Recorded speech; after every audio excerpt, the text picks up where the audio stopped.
Buenos días, El Salvador. Qué placer nuevamente volvernos a reencontrar en este espacio, en este resumen que hemos preparado para todos ustedes de un recorrido de lo mejor de Al Punto con Sergio Méndez.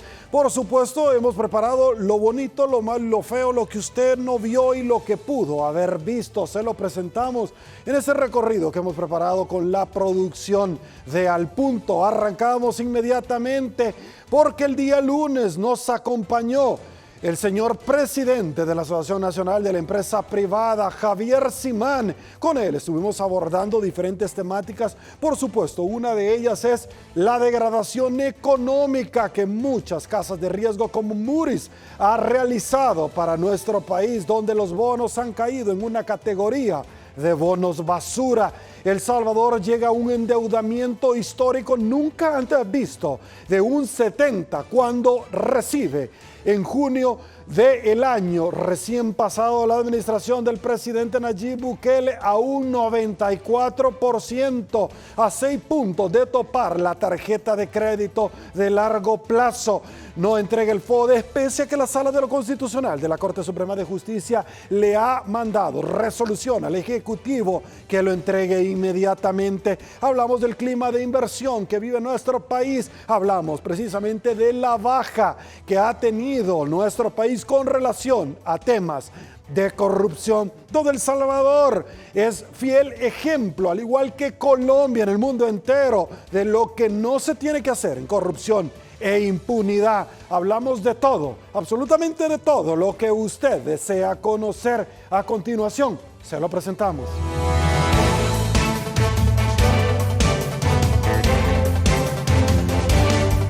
Esta mañana en Al Punto con Sergio Méndez. Le damos la bienvenida a nuestro invitado de esta mañana, el prestigioso empresario presidente de la Asociación Nacional de la Empresa Privada, el doctor Javier Simán. Nosotros desde el sector privado venimos señalando que no vemos un plan de reactivación económica, un plan de recuperación de empleos, un plan para recuperar la agricultura, para recuperar las exportaciones, y por eso nuestro llamado ha sido: trabajemos juntos, porque se viene una situación económica derivada de la crisis de la pandemia que nos va a afectar a todos los salvadoreños. Hay que recuperar empleos. El nivel de endeudamiento es demasiado alto, ya no se puede seguir endeudando el país.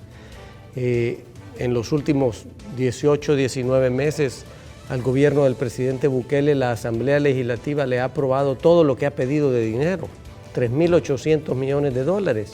Y todos nos preguntamos en qué se han gastado, dónde están, porque no han rendido cuentas.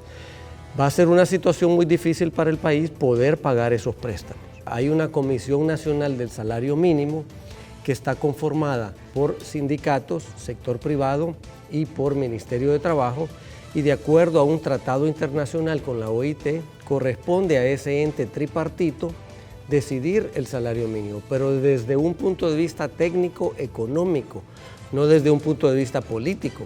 Nosotros desde el sector privado hemos propuesto que se revise anualmente, pero con una fórmula técnica. Pretendemos que los políticos no metan mano, porque cada vez que vienen elecciones quieren proponer y prometer aumentos de salario mínimo cuando no les corresponde a ellos. Que se apriete el cincho el gobierno, no puede seguir gastando lo que está gastando y despilfarrando en publicidad y en otras cosas que no van directamente a atender a la población. Fíjate que el gobierno en los 18 meses que tiene, 19 meses, ha aumentado 8.500 empleados públicos. La pregunta es: ¿qué están haciendo estos empleados públicos? Porque no hemos visto mejora en ninguno de los rubros, en salud, en educación, en seguridad. Entonces, ¿por qué cada vez se hace más grande el gobierno, pero los servicios no mejoran? Al final eso lo pagamos tú, yo y todos los salvadoreños de nuestros impuestos. Entonces, lo primero que tiene que hacer un gobierno es apretarse el cincho y reducir sus gastos. No puede seguir gastando. Puede aumentar su inversión en infraestructura, en carreteras, puentes, escuelas, hospitales, eso sí, porque genera empleo y ayuda a la población. Eventualmente, el gobierno va a tener que enfrentar esa deuda o refinanciarla de alguna manera, porque la contrató muy cara, contrató deuda casi al 9,5% de interés. Solo los intereses de esa deuda te están quitando recursos que pudiesen ir a mejores escuelas, mejores hospitales, en fin. Viene un reto muy grande para el gobierno de cómo va a enfrentar esa deuda que ha adquirido. Tengo mis notas, doctor Simán, que INSAFOR se la está tomando, según denuncias, el ministro de Trabajo con sindicatos del gobierno, cuando deben ser sindicatos representantes de los empleados de empresas privadas en nuestro país. ¿Su opinión? Mira, ese es el pleito que tenemos siempre, porque en estas instituciones los que tienen que tener representatividad son los trabajadores del sector privado que cotizan al Seguro Social, que cotizan a INSAFOR. Pero desde el Ministerio de Trabajo siempre se amenaza a los sindicalistas que no les van a dar sus credenciales si no apoyan las iniciativas del ministro. Eso lo estamos viendo en el Seguro Social, lo estamos viendo en INSAFOR, lo estamos viendo en el Consejo Nacional del Salario Mínimo, en el Consejo Superior de Trabajo, donde de alguna manera desde el Ministerio de Trabajo se le pone presión a los líderes sindicales para que tomen posturas alineadas con el Ministerio de Trabajo y no necesariamente representativas del sector laboral, ¿verdad? Durante el gobierno de la FMLN se crearon muchísimos sindicatos de gobierno, de empleados públicos. Ellos no representan, esos sindicatos no representan a los empleados del sector privado, que tienen sus propios sindicatos y sus propios líderes que de alguna manera están siendo marginados para poner líderes del sector público, que no es lo que la ley estipula. En el tema del Seguro Social, presidente Simán, dejó de tener presencia el sector privado. Tengo en mis notas que el 3 de diciembre y hasta la fecha, 2 cartas del Seguro Social se han enviado solicitándole envíen las hojas de elección y 2 cartas de la ANEP solicitando la no obstaculización del debido proceso al Ministerio de Gobernación. ¿Hace caso omiso del derecho que hayan representantes de los empleadores en este consejo, su opinión? Mira, es que el Seguro Social es una institución autónoma. Eso quiere decir que no depende del Ejecutivo. Es una institución pública, pero tiene autonomía. Y esa autonomía viene por la Junta Directiva, el Consejo, que tiene representatividad de los trabajadores del sector público y también del sector privado. En diciembre finalizó el periodo de los representantes y le corresponde al Ministerio de Gobernación y del Seguro Social convocar a una nueva elección. El sector privado ya eligió a sus representantes, pero no han sido invitados todavía. Entonces, hasta cierto punto queda acéfalo el Seguro Social en esa representatividad de los sectores porque no estamos teniendo participación. Y te recuerdo que durante la pandemia se le metió mano al Seguro Social de parte del gobierno para sacarle recursos que han terminado en otras instituciones. Nosotros nos oponemos porque esos recursos no son del gobierno, esos recursos no son de nosotros los empresarios, son de nuestros trabajadores, porque a nuestros trabajadores se les retiene una cuota de su salario y nosotros como empresarios aportamos otra cuota y ese dinero junto va al Seguro Social y es lo que crea el fondo patrimonial del Seguro Social. Es de nuestros trabajadores, Sergio, y es precisamente para darle una atención médica y una jubilación por incapacidad a nuestros trabajadores. Esa es una atención médica prepagada, ya la pagamos juntos el sector privado y el sector laboral. Pero vemos que el Ejecutivo está metiendo mano y disponiendo de esos recursos como si fueran recursos públicos del presupuesto general de la Nación. Ahora, doctor Simán, vemos que el Ejecutivo no toca aquellas instituciones que no tienen plata, raramente, aquellas instituciones que de pronto hay como pistillo, les interesa y llama la atención con relación al tema del Seguro Social varias situaciones. La primera es, al igual que el tema de las pensiones, donde se ha determinado claramente que el Ejecutivo le quiere meter mano a las pensiones de los salvadoreños. En el tema del Seguro Social llamó la atención porque cuando un salvadoreño tiene un seguro de auto, un seguro de casa, y es necesario requerir el que éste entre en vigencia, el seguro, valga la redundancia, del Instituto Salvadoreño del Seguro Social, el gobierno se opuso. La Asamblea Legislativa hizo lo conveniente. ¿Para qué? Para que los empleados se les pudiera dar una especie de subsidio, como usted señaló, en el derecho laboral, cuando teníamos nosotros la cuarentena. El gobierno dijo que no, porque se querían acabar la plata, pero él empezó agarrando 25 millones de dólares. ¿En qué parte de la ley dice que el gobierno puede echar mano cuando el Seguro Social no es una institución de beneficencia pública ni tampoco una institución bancaria? Mira, ese fue el tema que nosotros señalamos. Perdón.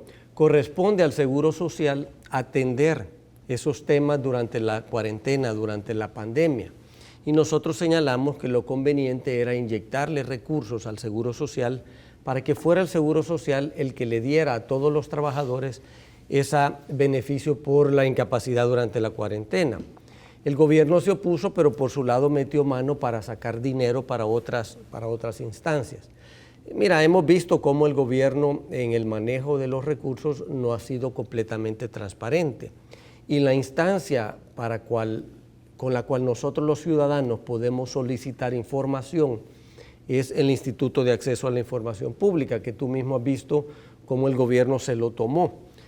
Afortunadamente, la Sala de lo Constitucional acaba de resolver que la que fungía como presidente tiene que regresar otra vez a asumir ese rol en el instituto. Eso le garantiza a los ciudadanos que puedan acceder a información pública, porque no estamos viendo en el gobierno ninguna transparencia ni ninguna de rendición de cuentas en lo que respecta a cómo ha utilizado los 3.800 millones que se le fue autorizado por la Asamblea Legislativa. Tampoco hemos visto cómo utilizó los 25 millones que sacó del Seguro Social, tampoco hemos visto mucha claridad, y tú has visto el reporte de la Corte de Cuentas, que de los $300 que se repartió a la población, hubo personas que con el mismo DUI cobraron más de 1.300 veces. Entonces, ha habido un mal manejo de esos recursos y no hemos visto una rendición de cuentas. Al final, ese dinero que todos los salvadoreños aportamos en nuestros impuestos, y es dinero que alguien va a tener que pagar, Sergio. Tarde o temprano, la población, a través de más impuestos, nos va a tocar pagar esa deuda que adquirió el gobierno y que no sabemos en qué la utilizó. Tengo una nota sobre este tema de el FODES. Estamos hablando de un poco más de 8 meses donde el gobierno no traslada al doctor Simán el tema del FODES. La Asamblea Legislativa superó el veto del presidente de la República. En aquel entonces se le aprobaron 50 millones de dólares para gastos de proveedores del Ejecutivo. Se le aprobaron 50 millones de dólares, ya que en el tema Fomilenio el gobierno no lo colocó en el Presupuesto General de la Nación 2021. El año pasado la Asamblea Legislativa le hizo la plana al gobierno dándole 50 millones de dólares. Este año le volvió a dar otros 50 millones de dólares y el gobierno vetó. Vetó también el tema del FODES, de trasladárselos. Yo debo de preguntarle a usted cuál es su opinión con relación a este tema, porque el FODES es una carga impositiva que de lo recaudado se traslada a las alcaldías, pero luego vemos nosotros a funcionarios decir, no, nosotros hemos distribuido esta plata porque le hemos dado prioridad a otras cosas. Eso sería equiparable como que los empresarios vengan, doctor Simán, y digan, fíjese que este mes no le vamos a pagar impuestos al gobierno porque tenemos otras prioridades. Siempre lo mejor en análisis político en Al Punto Matutino.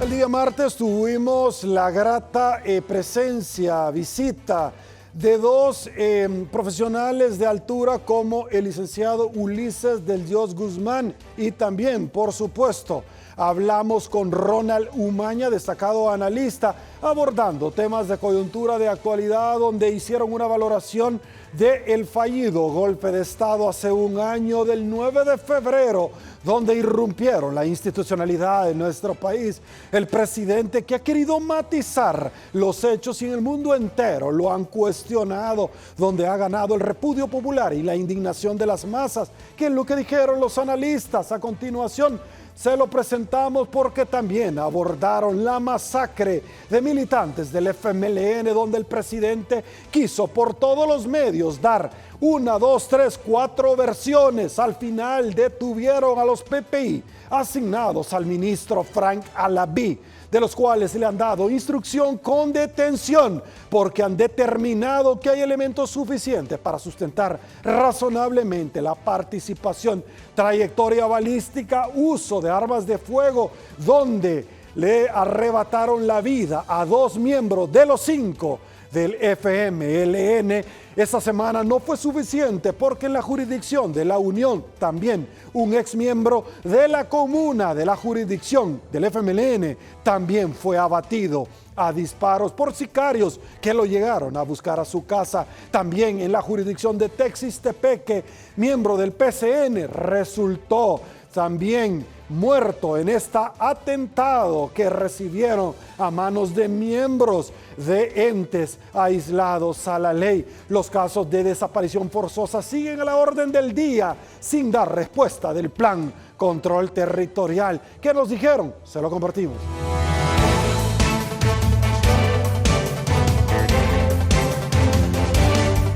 Esta mañana en Al Punto con Sergio Méndez. El analista político Ronald Umaña, que nos acompaña esta mañana. El licenciado Ulises de Dios Guzmán ya está con nosotros. Bienvenido, un gusto saludarlo. Estamos ante un gobierno de corte totalmente populista, hoy rechazado ya internacionalmente, Sergio, por esta nota que tú nos presentabas anteriormente, donde no lo quisieron recibir en Estados Unidos. Esto hay que tomarlo en serio. Estados Unidos es nuestro principal socio económico, es el que más nos compra los productos que producimos y es al que más le compramos, ¿verdad? Es nuestro mejor socio comercial. Y no solo eso, allá viven 3 millones y medio de compatriotas nuestros, de hermanos nuestros. No hay plan de salud. Las vacunas, nadie dice cuándo van a venir. En noviembre nos dijeron, miren, la otra semana vamos a estar firmando, ya vamos a vacunar. Ya tenemos las casetas carísimas esas donde se supone van a vacunar, pero no hay vacunas. Entonces estamos ante un caos. El presidente de la República vaya a Washington y no lo reciban. Primero, el hecho de irse, que ya es costumbre, sin solicitar el respectivo permiso a la Asamblea Legislativa. Él, por cada salida, debe de solicitar permiso a la Asamblea Legislativa. No solicitar permiso es una violación a su deber constitucional y, en consecuencia, el señor fiscal ya debería tener la lista de todas las salidas de Bukele sin su autorización, porque esos son delitos comprobados. ¿Qué significa? Que un funcionario de los Estados Unidos no quiera recibir a un presidente, a cualquier presidente de cualquier país del mundo. Pues aquí esto se puede explicar, por ejemplo, con el caso de la corrupción. Cuando las cosas se corrompen y hieden, y si se le aproxima a uno, pues entonces se impregna del hedor de la corrupción. Probablemente el señor Bukele ya es percibido como un hombre de alto nivel de corrupción y entonces los funcionarios públicos no le quieren aproximar para no impregnarse del hedor de la corrupción que ya destila el señor Bukele.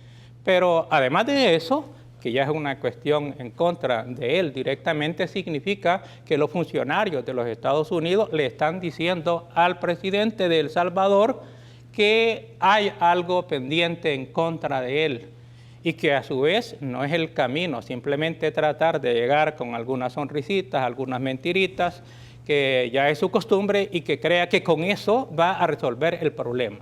El problema aquí es un problema de fondo. Y realmente yo no quiero ser pesimista, pero con el perfil psicológico y probablemente psiquiátrico que se ha de manejar este señor Bukele, en realidad él no va a resolver los problemas y las exigencias que el gobierno de los Estados Unidos y los congresistas particularmente le están solicitando. ¿Por qué?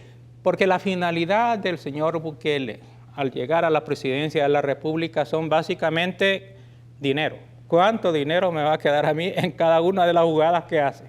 Segundo, ¿cuánto poder voy a acumular de cada una de las jugadas que hace? Y tercero, ¿cómo va a quedar mi imagen, mi proyección?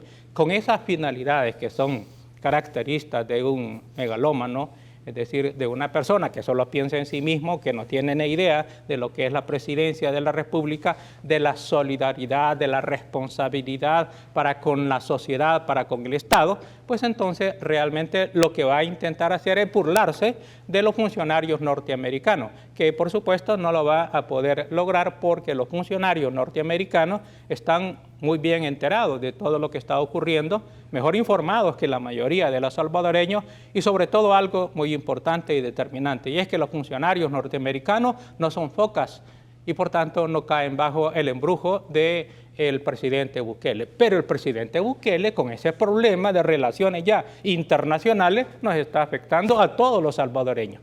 ¿Qué significa? Que ya las relaciones con los Estados Unidos van a tener dificultades para cualquier empresa, para cualquier institución, para cualquier proyecto, porque con Bukele a la cabeza, el gobierno de El Salvador va a tener graves problemas. Y en consecuencia eso nos recuerda a nosotros, a esos que pueden ir a parar al noveno círculo, es decir, que la responsabilidad de la indiferencia frente a una sociedad corrupta y mantener o tolerar o alcahuatear y no promover los procesos penales en contra del señor Bukele, ya es una responsabilidad nuestra, de los salvadoreños, y las consecuencias, por tanto, tanto económicas como políticas y sociales, van a ser merecidas por aquella masa de gente indiferente frente a los niveles de corrupción de la presidencia. Listo.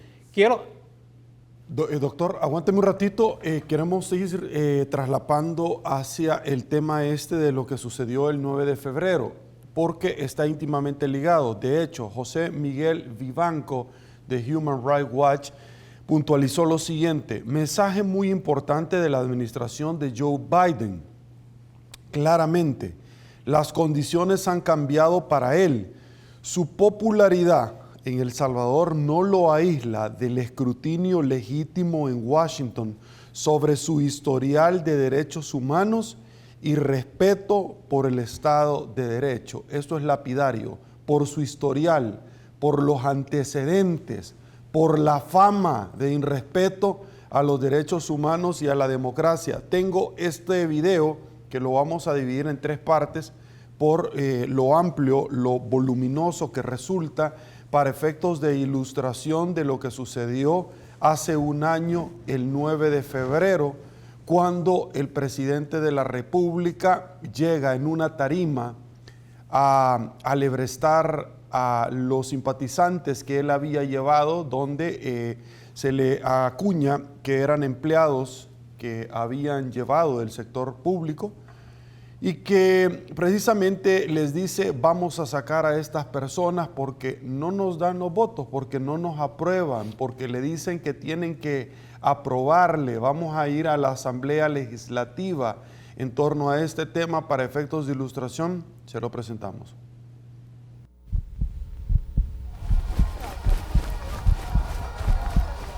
Entonces creo que el 9 de febrero es un retrato clave sobre lo que está pasando en el país y sobre quién es la persona que gobierna El Salvador.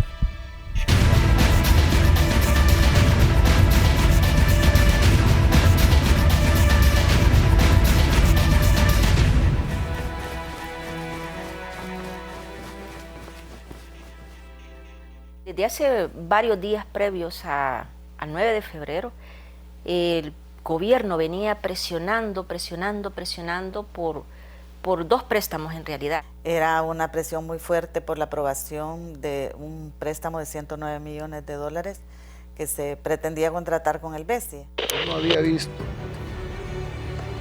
nunca una presión tan dura contra la Asamblea por la aprobación de un préstamo. Jamás en la vida, nunca. Diputados, voten por la seguridad de El Salvador y aprueben los 91 millones para la fase 2. Aprieten ese botón. Un préstamo que va dirigido a financiar supuestamente el plan de control territorial. Así se comenzó a generar una situación más conflictiva, quizás que duró como aproximadamente, yo diría, unos 3 o 4 meses en la Asamblea.